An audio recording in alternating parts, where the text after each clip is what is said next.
Dans la vidéo passée, on a expliqué la théorie sur le FSSO. Dans cette vidéo, nous allons passer à la pratique. Nous allons configurer le SSSO, le FSSO, comme je disais. Donc, on va le faire sur notre contrôleur de domaine AD qui est là. D'accord? Ce niveau. Donc, on va se connecter sur le contrôleur de domaine pour installer notre agent collecteur. Comme on avait dit dans le composant du FSSO, on a l'agent collecteur, on a le FortiGate et puis on a l'AD. Donc, du moment où nous avons nos trois prérequis renseignés, d'accord, nous allons pouvoir configurer maintenant le FSSO. Donc, je me connecte sur à partir d'ici, j'ai le setup qui est là, que je vais copier. Voilà, comme ça, je vais copier et puis je vais ramener ça sur l'AD. Je peux le mettre même ici. Voilà, on va attendre que la copie soit finie. Ensuite, on va l'exécuter. Mais avant ça, je vais vous montrer notre planning. D'accord? On va changer 5 minutes que cette copie soit finie. C'est-à-dire ici, je prends le FSSO Setup depuis mon poste remote et je le dépose sur l'AD. Ensuite, je vais double-cliquer sur ce dernier pour procéder à l'installation de notre FSSO, donc notre collecteur agent, donc l'agent qui va communiquer avec le FortiGate Firewall. Donc, on attend que la copie soit finie. D'accord. Le setup est bel et bien copié. Je double-clique. Avant ça, voici le planning. Je vais vous montrer le planning. Alors, on va installer. Ensuite, on va configurer le FSSO sur le FortiGate. Ensuite, on prendra la partie AD où on va pouvoir créer quelques utilisateurs. On va intégrer les machines dans le domaine. Ensuite, on procédera à nos différents tests pour voir ce que ça va donner. Donc, je rentre sur l'AD. Je fais un double-clic. Je vais l'installer en tant qu'admin. Voilà.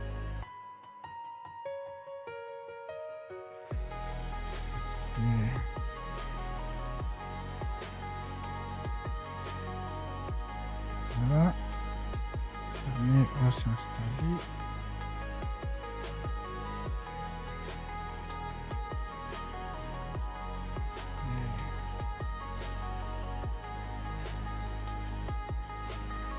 On va faire suivant. On accepte le terme de contrat de licence. Suivant. Encore une fois suivant.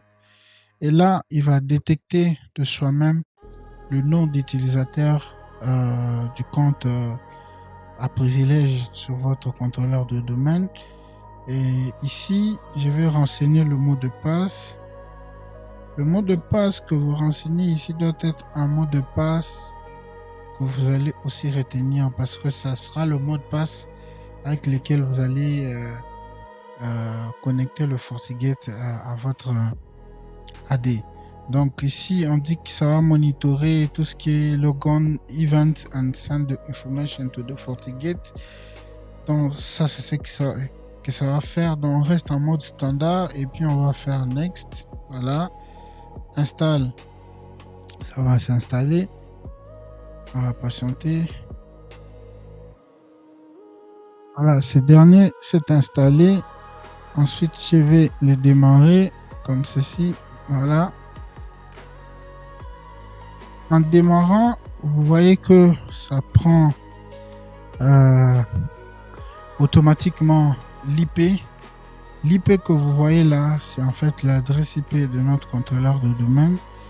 Donc, si je fais comme ceci, Attends, je vais vous montrer cela. C'est en fait l'IP. Je fais ipconfig /all. Regardez. Là, c'est l'adresse IP de notre contrôleur de domaine. Et le port utilisé pour la communication, c'est le 8002. Alors, faites attention. Le port ici doit être ouvert sur le firewall du Windows, d'accord, de votre contrôleur de domaine. Le port doit être en écoute. Donc, avant cela, on va finaliser d'abord l'installation et puis on testera si le port est bel et bien ouvert. Donc, quand on arrive ici, on nous demande de sélectionner un domaine. Moi, je prends le domaine qui est là. En fait, j'avais créé le domaine avant, fortiadmin.local. Donc, suivant.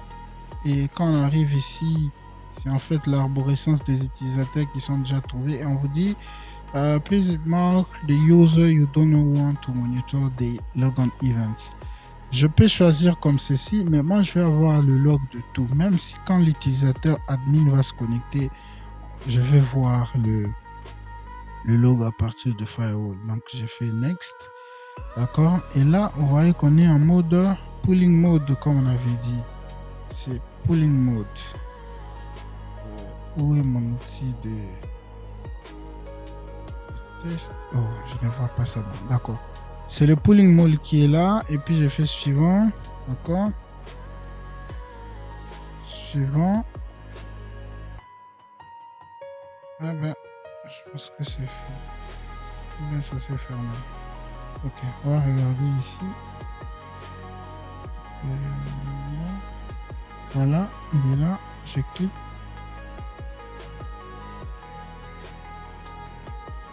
Voilà. On a le FSSO agent collecteur qui est au niveau de l'AD. Tout est bon à ce niveau. Allons-y maintenant sur du côté Forti. Alors là, ça veut dire que ce que nous venons de faire, c'est pour compléter la partie ici, la première partie, l'installation. D'accord? C'est l'installation que nous venons de faire. Maintenant, on va prendre la deuxième partie qui est la configuration du FSSO au niveau du FortiGate. Donc, je m'en vais sur notre FortiGate. D'accord? On va se loguer. On va se loguer sur le Forti. Là, comme ça. J'ai déjà enregistré les accès. Comme on est en lab, on va se diriger vers, comme je vous avais montré dans la vidéo précédente, on doit venir dans Security Fabric et puis External Connectors. Donc, je clique sur New et on va aller sur les FSSO Agent on Windows AD. Donc, je clique là. Ici, c'est un nom générique aléatoire que vous mettez. Moi, par exemple, j'ai dit ADC01 Active Directory Controller 01. Ici, je vais mentionner l'adresse IP du contrôleur. Je sais que c'est 1.7. Si vous voulez, on peut tester. Execute Ying 10 143 1.7. Voilà, ça ping bien. Telnet 10 143 1.7 8002. Ah, il faudrait que je mette exec. Voilà. Exec telnet. Voilà, il n'arrive pas à connecter. D'accord, il n'y a pas de problème. Ici, c'est le mot de passe dont je vous ai dit lors de l'installation. Je pense l'avoir oublié. On va cliquer, après avoir renseigné le mot de passe, on va cliquer sur Apply and Refresh. D'accord. Quand ça sera fini, on va faire OK. Mais comme je vous ai dit, il faut normalement, je fais OK et regardez, là c'est en rouge. Vous voyez que c'est en rouge. Normalement, il faut que ça devienne vert. Quand ça devient vert, c'est-à-dire que le FortiGate communique avec notre agent collecteur dans l'AD. Alors, on va rentrer dans l'AD. On va faire ceci. On va autoriser le port 8000D. D'accord. Après, normalement, après avoir mis en place votre nom de domaine, votre contrôleur AD, il y a le parfait avec domaine qui s'active aussi. Alors, quand cela s'active, ça met aussi en marche tout ce qui est parfait. Donc, vous pouvez venir ici, par exemple, non, pas là. Vous pouvez venir dans paramètres avancés, soit vous créez une politique entrante, pardon, pour autoriser le port 8000D, par exemple, comme ceci. Vous dites, ça va être port suivant, TCP ou IDP. Normalement, ce port-là, c'est un IDP, donc il faut rester sur IDP. Vous faites 8000D, vous faites suivant. Si vous ne connaissez pas le port, vous pouvez mettre tout le port, mais moi, je connais que c'est 8000. Il y a 8000D, il y a 8000... Puisqu'il y a beaucoup de ports, pour faire simple, voici ce qu'on peut faire à ce niveau. Ce qu'on peut faire à ce niveau, c'est que je vais carrément désactiver le parfait dans la zone domaine. Donc, je fais ceci et je fais comme cela. Voilà. Donc, tout est désactivé et quand je reviens sur notre Forti, on va faire exec telnet 10.143.1.7 8000D. Ah, toujours pas. Fail to connect to the unit. Ok. Donc, on va laisser là-bas. On va se concentrer maintenant sur l'agent. Je pense avoir oublié le mot de passe. Je vais le changer. Je vais le changer. Save and close. Voilà. Save and close. Je rentre maintenant sur ici. Voilà. Ça montre, le statut montre connecté. C'est quelque chose déjà. Donc je vais cliquer là-bas. Voilà. Ici, vous pouvez voir, il y a au moins 48 objets. D'accord? 48 objets, mais ce dont vous avez besoin, d'accord, si je clique comme ça, vous voyez, tout ce que vous voyez là, c'est ce qui vient de l'AD. Alors, je vais fermer, je fais ceci, regardez, là, on a, le statut est passé en vert. Mais le rouge que vous voyez là en bas, parce qu'on n'a pas utilisé le SSL TLS, donc c'est normal que vous puissiez voir ça comme cela. Donc, dans External Connectors, vous n'avez que ça. Maintenant, la prochaine étape, d'accord, la prochaine étape, là, c'est, on va aller créer des utilisateurs de groupe. Donc là, on va se rendre dans l'AD pour créer nos différents users et puis créer le groupe et puis on intégrera les machines dans le domaine. Donc, allons-y, on va créer. Je vais dans le contrôleur de domaine. Ici, je vais commencer par créer une unité d'organisation dans le top. Donc je me mets sur le nom de mon domaine, clic droit, nouveau, unité d'organisation. Je peux appeler ça Forti Corporate. Forti, bon, je vais mettre ça en majuscule. Forti-corporate. Voilà, l'unité d'organisation a été créée. À partir d'ici, je crée encore une autre unité d'organisation. Je vais appeler ça Forti User LAN par exemple, comme ça. Regardez la hiérarchie. Je me mets là encore. Je crée une nouvelle unité d'organisation. Cette fois-là, ça va être Forti-User-DMZ. D'accord? On va séparer comme ça pour mieux voir ça. Dans Forti corporate, je crée maintenant là, c'était des unités d'organisation. Maintenant là, je crée un groupe ou deux groupes. Voilà, ça va être deux groupes étendus, global, et puis du type sécurité. Donc, ça va être user-lan, comme ça. Et puis, nouveau groupe user-dmz. Voilà. Maintenant, on va créer des utilisateurs. Donc, on a créé les unités d'organisation. Le groupe, maintenant, on va créer des utilisateurs. Donc, je viens sur FortiUser-LAN. Par exemple, on va créer un utilisateur qui va être dans le LAN. Comme on a dans notre topologie, comme on a deux postes, donc on mettra deux users dans le LAN et un user dans la DMZ. Rappelez qu'on ne met pas des utilisateurs dans la DMZ.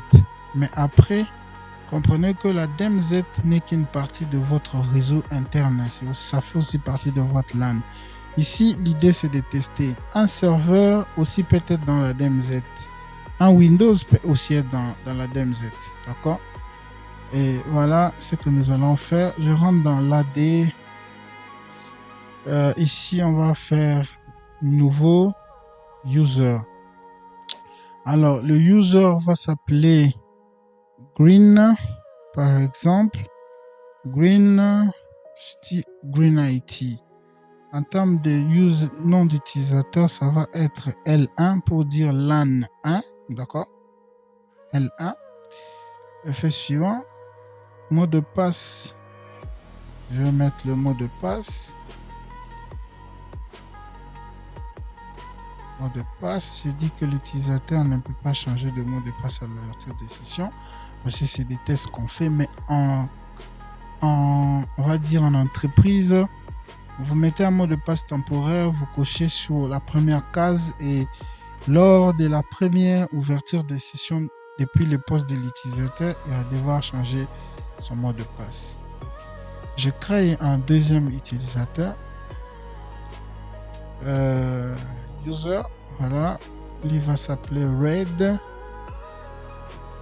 Red IT, c'est le nom que je suis en train de fonder.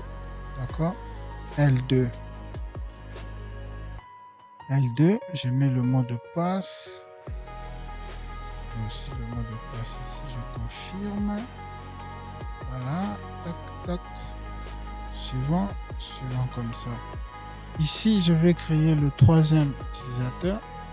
Ça va être Black IT. D'accord? Vous avez compris. Black IT. D1, DMZ User 1. Après, en entreprise, il y a une possibilité d'avoir la manière de créer le logon user. Donc, comprenez, là, on est en lab. Donc, je prends le nom au hasard. D'accord? Maintenant, on rentre ici. On prend le groupe qui est là, user, clic droit, propriété. Je vais dire comme membre, on va ajouter L1 dedans. Et puis L2, vérifier. Voilà. Et le groupe user LAN va être membre de user. Donc user, je fais comme ceci. Non, ici c'est en français, ça va être utilisateur. Voilà. Voilà, utilisateur. Comme ceci. Et plat. OK.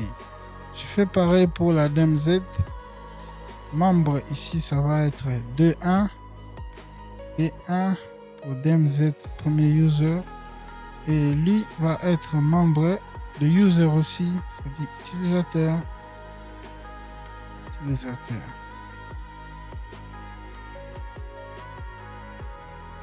Okay, alors, j'explique une chose. Vous avez membre D et membre avec S. Ici, on renseigne les utilisateurs. membre des, on renseigne le groupe auquel appartient l'objet. C'est-à-dire cet objet qui est user TMZ est un membre des utilisateurs.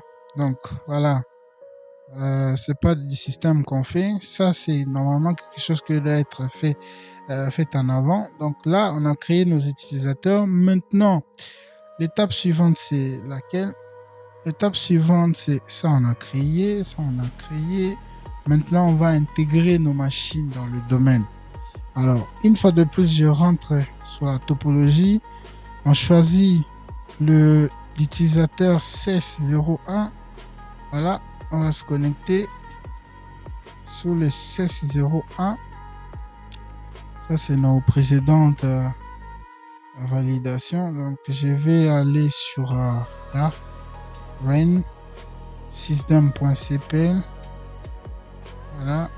Avant ça, avant d'intégrer une machine dans le domaine, rassurez-vous que cette dernière est en mesure de joindre le contrôleur de domaine, et puis la partie DNS doit être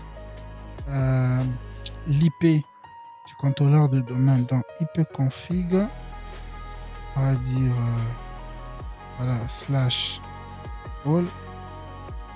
Regardez la partie DNS, d'accord?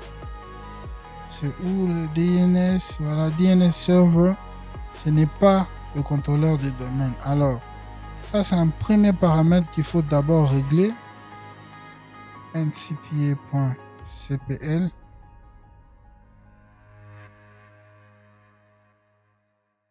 Alors ici, on va venir là, comme ceci.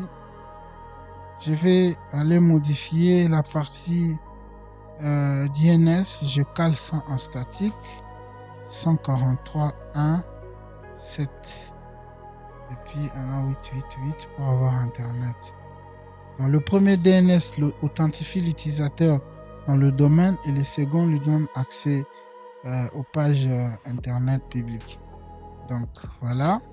On rentre maintenant où on était, ici. Change. Déjà, je lui donne le nom. J'ai dit ça va s'appeler H1 pour dire host 1. Et le nom de domaine, c'est fortiadmin.local. On va faire ceci. Si tout se passe bien, ça va nous donner la fenêtre de login. Alors ici, normalement, comme beaucoup de gens le savent, beaucoup mettent ici le compte admin, d'accord? Mais un compte, même sans privilège, mais qu'il soit un compte dans le domaine, peut donner accès au contrôleur des domaines. Mais après, ce n'est pas sécurisé, d'accord? Parce que tout compte du domaine ne peut pas permettre à un utilisateur de joindre dans le domaine. Donc on ne peut joindre une machine dans le domaine que ça doit être un compte admin. Et pour de raisons de lab, d'accord, on va mettre l'utilisateur par exemple L1 avec son mot de passe. Et puis on va tenter de se joindre au domaine. Donc je clique comme cela. Si tout se passe bien, on aura, voilà, il nous dit username ou password incorrect, c'est normal. On va répondre. On va répondre. Alors, ici, je peux mettre comme ceci, regardez, fortiadmin @,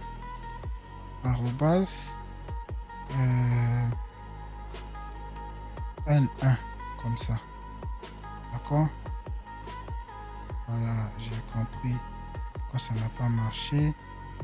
J'ai un étoile dans mon mot de passe. Et là où je pensais que c'était étoile, en réalité, c'était pas une étoile. Donc voilà, je vais chercher l'étoile. Et puis je vais mettre ça. Ok, j'ai trouvé cela, mais ça n'a pas l'air de marcher. Donc on va réinitialiser le mot de passe de cet utilisateur. D'accord, l'utilisateur c'est... On va venir dans général. Compte L1 fortiadmin.local. Donc ici, je vais mettre un mot de passe. Je vais dire admin 1, 2, 3 par exemple. Voilà. Je copie ce mot de passe. Je viens sur l'utilisateur. J'ai dit réinitialiser le mot de passe. Et je fais comme ceci. Boum. Le mot de passe a été changé. Je fais pareil pour tous les utilisateurs. C'est admin 1, 2, 3. Une fois de plus, c'est le mot de passe qui les respecte à la case de complexité. Mais on l'utilise quand même comme on est en lab. Donc voilà, ça peut le faire. En production, vous n'osez jamais mettre ce genre de mot de passe. Alors, on va rentrer ici. Voilà. Tac. À nouveau. On va essayer si ça nous affiche bel et bien. Voilà, admin 1, 2, 3. Alors ici, ça va être L1. Et là, ça va être admin 1, 2, 3. Et boum. Alors, si tout se passe bien, voilà, le message qu'on devait avoir, comme tout s'est bien passé, c'est Welcome to the FortiAdmin Local Domain. Donc, cette machine est sur le point, est déjà dans le domaine, je vais dire, parce que juste après un redémarrage comme ça, Restart Now, on verra ça ici. Je rentre dans le contrôleur de domaine, on viendra dans Computers, d'accord, voilà, on a déjà H1. Alors, vous avez la possibilité aussi de créer une unité d'organisation en dessous d'ici pour dire, par exemple, Forti-Computers ou bien PC, ça dépend de vous. Mais là, ça vient dans une unité d'organisation par défaut qui est là. Donc, après, on aura aussi HD là-bas et H3. Donc, pendant que la machine redémarre, on fait pareil pour les seconds. Pour les seconds PC. Donc, voilà. Ok, voilà. La machine est là. L'autre, c'était en Windows 11. Et puis là, maintenant, on est en Windows 10. D'accord, Windows 10. Faire system.cpl. D'accord. Regardez. Celui-ci a déjà le nom. On va laisser. On va se mettre sur domaine FortiAdmin. Ici, le clavier est en anglais. FortiAdmin. Point. Oh, là maintenant on va chercher le point. Là je cherche le point. Il n'y a pas de difficulté avec ces trucs ici en anglais. Ok, 2 minutes, je vais mettre pause et je cherche ça. Alors là, j'ai trouvé, j'ai déjà même exécuté, mais il prend plus de temps. Alors quand ça prend plus de temps comme ceci, c'est parce que ça cherche le nom de domaine. Alors, on va aller vérifier l'IP du domaine dans la partie configuration IP de la machine. Donc quand on clique là-bas, on verra que le nom de domaine n'est pas là. C'est un point qu'on peut modifier dans le DHCP directement de manière à ce que ça vienne automatique. Donc c'était pas fait. Donc voilà. Je vais renseigner ça par ici. 7 comme on a fait pour l'autre. Voilà. Et bon. Bon.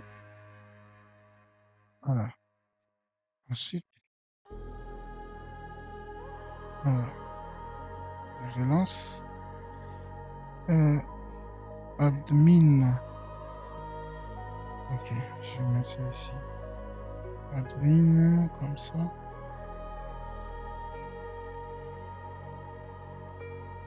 Le mot de passe que j'avais mis, j'espère que ça va marcher. C'est ce que je souhaite faire. Couper. Et vers là-bas. Coller. Voilà, ok. J'ai dit L2, comme ça, et bon, on va patienter. Après, maintenant, il y a un troisième PC qu'il faut aussi faire la même chose. D'accord? Je ferai pour le troisième, je ferai sans vous montrer parce que je ne veux pas que la vidéo soit très longue. Elle est déjà longue, donc voilà, ça va tourner, ça va tourner. Patiente. Alors, comme vous pouvez voir, cette machine aussi jeune dans le domaine, donc on va redémarrer. Alors, pour la troisième machine, je le ferai sans que vous puissiez voir, parce que ça va être la même chose. On va directement procéder au test. D'accord? On va procéder au test. Voilà. Déjà, si on va venir sur notre Forti. On va venir sur notre Forti. On va se connecter.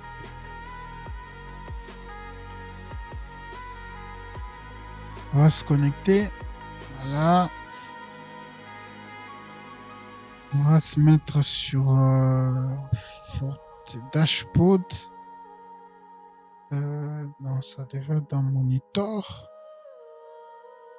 Login Report. Non, c'est pas ici. Dashboard. Je vais venir là. Je cherche Monitor.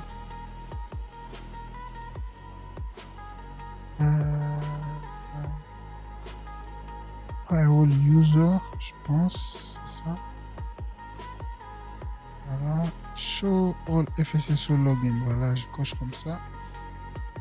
Voilà. Donc, si je vais dans Monitor, FortiGate User. Ok, voilà. Déjà même, ça s'est affiché. Comme il y a comme tout le compte sont importés dans le Forti, ici on peut voir que, comme je vous ai dit pendant l'installation, que je ne voulais pas exclure un user. Je veux que tous les utilisateurs qui se connectent puissent être visibles au niveau du Forti. Regardez l'adresse IP sur l'utilisateur 2. Ici, il y a le compte admin qui est connecté à l'AD. D'accord? Voici les différents groupes auxquels appartient l'admin. Et voici le groupe auquel appartient l'utilisateur 2. Il est utilisateur du domaine et il est en même temps dans le groupe utilisateur. Donc, c'est ici qu'il fallait voir ça. Et vous avez la possibilité même de désauthentifier un user. Alors, on va venir ici. Attendez, je vous montre un...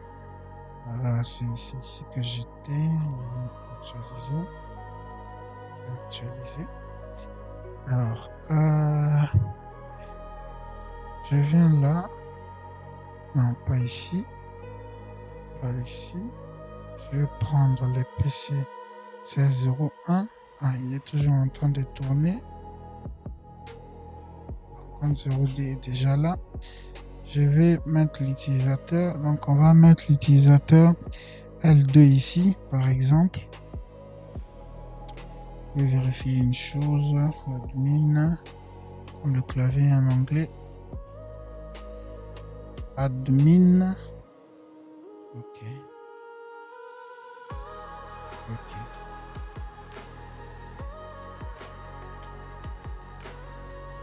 Voilà. La L2. Admin. 1, 2, 3. Je vais vérifier le mot de passe. Ok. Voilà.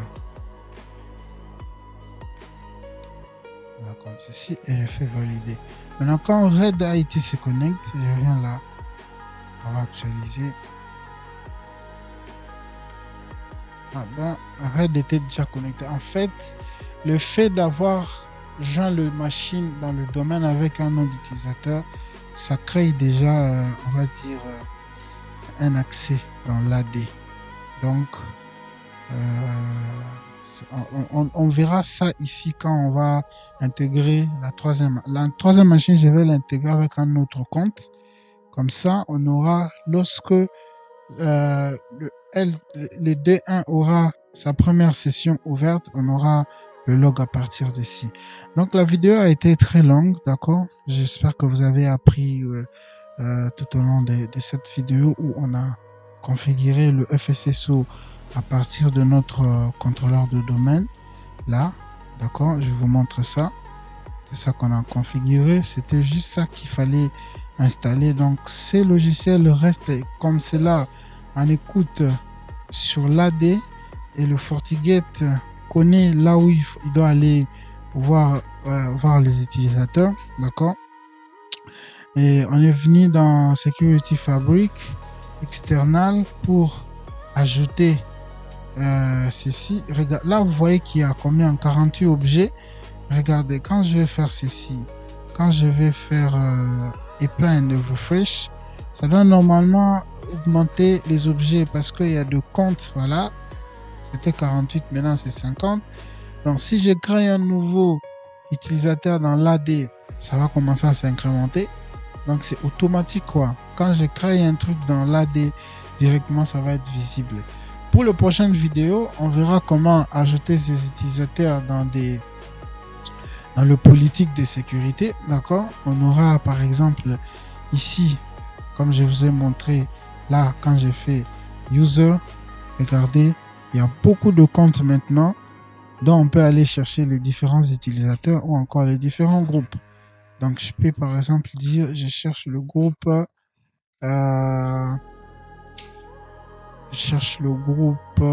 voilà, FortiAdmin, User DMZ et Userland. Donc je peux le prendre. Ça on les verra plus tard.